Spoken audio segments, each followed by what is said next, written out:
Airport पर माँ को अकेला छोड़कर गया था वो बेटा। जब बरसों बाद लौटा तो माँ की झोपड़ी महल बन चुकी थी और माँ के बदले खामोशी ने उसका स्वागत किया। ये किस्सा है बिहार के एक छोटे से गांव धनौली का। वहाँ एक बुजुर्ग औरत रहती थी, पारो। लोग उसे पारो माई कह के बुलाते थे।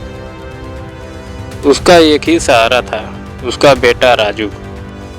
पति पहले ही चल बसे थे और घर का सारा बोझ पारो के कंधों पर आ गया था।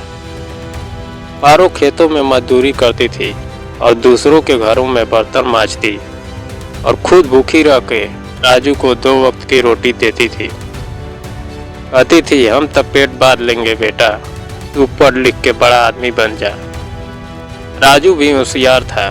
स्कूल में उसके नाम के चर्चे थे, टीचर तक उसकी तारीफ करते थे। गांव के लोगों ने पारो को कई बार कहा, बहन अब राजू बड़ा हो गया है, उसे बोल कुछ कमाए, तू अब आराम कर। पारो मुस्कुराती और कहती, ना रे, जब तक बेटा कुर्सी पे बाबू बन के ना बैठे हम चैन से ना बैठेंगे। राजू की पढ़ाई बड़ी खर्च भी बढ़ा। पारो ने अपनी माँ की चूड़ियाँ बेची, पति की याद में रखा हुआ कंबल तक बेच डाला, बस बेटे की फीस भरने के लिए। फिर एक दिन वो खुशी भी आई, राजू का सिलेक्शन शहर के बड़े कॉलेज में हो गया। पारो की आंखों में आंसू थे, मगर खुशी वाले गांव के लोग मिठाई खा रहे थे और पारो बस बेटे को देखते हुए कह रही थी, अब तो भगवान भी हमसे खुश हो गए। राजू शहर चला गया, पढ़ाई पूरी हुई, फिर उसकी नौकरी लग गई एक बड़ी कंपनी में और वो विदेश चला गया। पारो खुशी से झूम उठी, पर धीरे धीरे राजू का फोन आना कम हुआ। पहले हर हफ्ते, फिर महीने में एक बार और फिर सालों तक फोन आना बंद हो गया।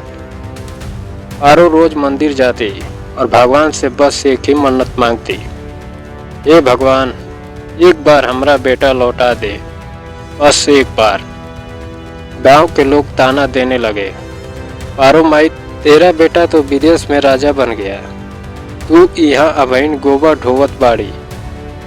पारो चुप रह जाती, बस एक बात कहती, माई के लिए बेटा हमेशा राजा ही रहेला, चाहे वो फोन करे या ना करे।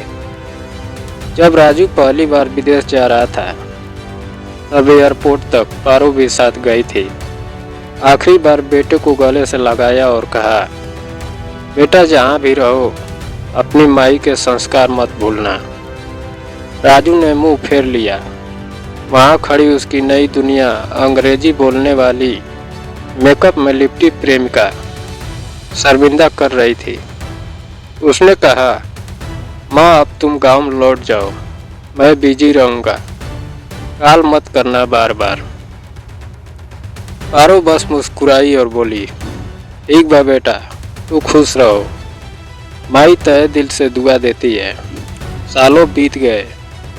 एक दिन राजू को एक चिट्ठी मिली, आपकी माता श्री पारो देवी अब नहीं रही, गांव में उनका अंतिम संस्कार कर दिया गया है, कृपया उनकी इच्छा अनुसार गांव आकर देखिए। राजू विदेश से सीधा गांव पहुंचा। आलीशान कपड़े, महंगी गाड़ी, पर गांव वैसा ही था, मिट्टी की खुशबू वाले भोले लोगों का। जब वह पारो माई के घर पहुंचा तो हैरान रह गया। झोपड़ी अब महल बन चुकी थी।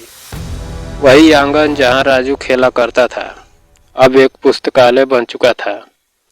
वहां एक बोर्ड लटका था, पारो देवी महिला शिक्षण केंद्र, गरीब बेटियों की शिक्षा के लिए समर्पित। राजू को यकीन नहीं हुआ।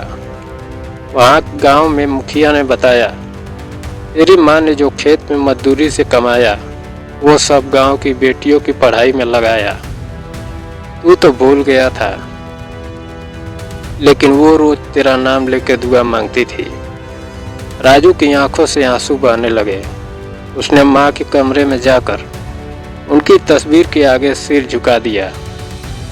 तस्वीर के नीचे लिखा था, माँ वो जो खुद भूखी रही और बेटे को राजा बनाया।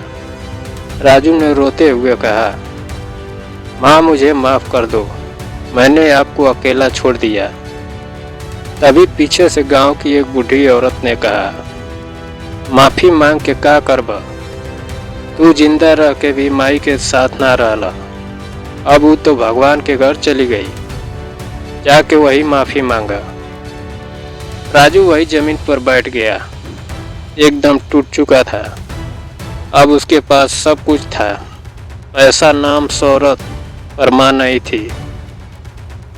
जो माँ को एयरपोर्ट पर छोड़ आया था, उसे अब माँ के गांव में सिर झुकाना पड़ा। माँ चली गई, मगर जो छोड़ गई वो था त्याग, ममता और एक ऐसा साम्राज्य जो आज भी गांव की बेटियों को रोशनी देता है।